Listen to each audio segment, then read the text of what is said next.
મને બહુ બીક લાગે છે, મારો જીવ ચૂથાય છે. ચારુ બધા જ ફોન ટ્રાય કરી રહ્યા છે ને શ્રીને. તમે જરાક ધીરજ રાખો. મને તો લાગે છે કે શ્રીભાઈ રાજકોટ આવ્યા જ નહીં હોય, બસ ખાલી આમ જ પ્રોમિસ કરી દીધું. મને તો લાગે છે કે હવે આપણી સાથે સંબંધ જ રાખવા નહીં માંગતા હોય. નહીં તો 5 વર્ષ ત્યાં મુંબઈમાં છે, એકવાર પણ મળવા નથી આવ્યા. હવે એમને રાજકોટ અને રાજકોટના પોતાના લોકોમાં કંઈ રસ જ નથી રહ્યો. ના એટલે આ તો મને જસ્ટ વિચાર આવ્યો એટલે કહ્યું, બાકી આવું તો બધે થતું જ હોય છે ને.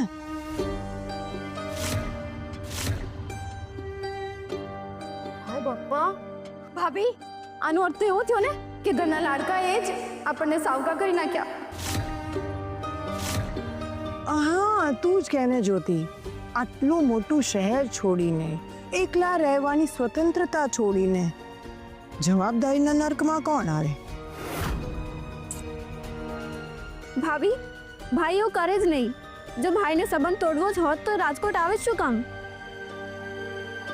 હા તો કાકાએ કીધું ને કે ફ્લાઇટ આવી ગઈ છે રાજકોટ, તો પછી શ્રી એમાં છે કે નહીં એ પણ આપણને તો ક્યાં ખબર છે.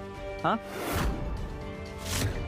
તમને જે લાગે, પણ મને તો ખાતરી જ છે કે ભાઈ અહીંયા આવશે ને આપણને મસ્ત સરપ્રાઈઝ આપશે જ. દિવસે સપના જોવાની આદત ખોટી. ભાભી, તું હજી ઉગીને ઊભી થઈ રહી છે.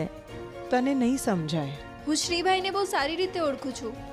એમ તો હા. તું જ કે 2 કલાક પહેલા આવી ગયો છે તો પણ હજી સુધી કેમ નથી આવ્યો? હા, અને શ્રી ત્યાં પરણી ગયો હોય તો એ કાંઈ નવાઈ નથી. અને એટલા માટે જ તે આપણને મળવા પણ નથી આવ્યો અને આપણને કોઈ દિવસ બોલાવ્યા પણ નથી ત્યાં. હશે, ટીની અને તન્નાના નસીબમાં કાકાનો ફોટો જ જોવાનું લખ્યું હશે.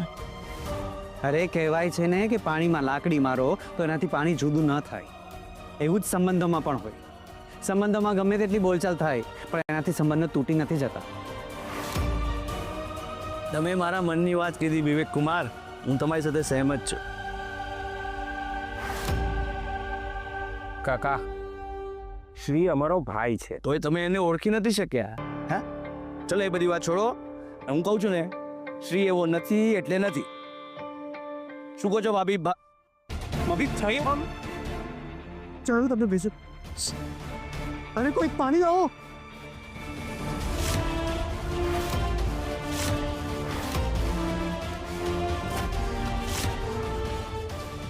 મમ્મી, હવે ભૂલી જાવ શ્રીભાઈને, અમે લોકો છીએ ને બધા.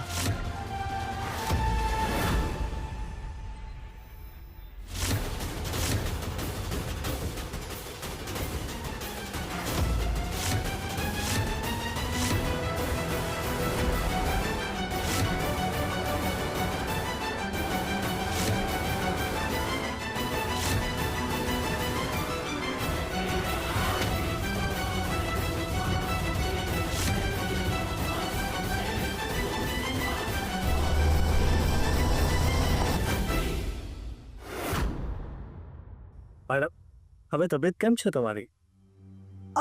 એ તો જરાક અમથા ચક્કર આવી ગયા હતા. અરે હવે તો એકદમ ઘોડા જેવા છે. એ એટલે એકદમ હાઈ ક્લાસ છે, ફાઇન છે, હે ને? તો હવે કાર્યક્રમ શરૂ કરીએ. એકદમ ચોક્કસ. થોડી રાહ જોઈએ.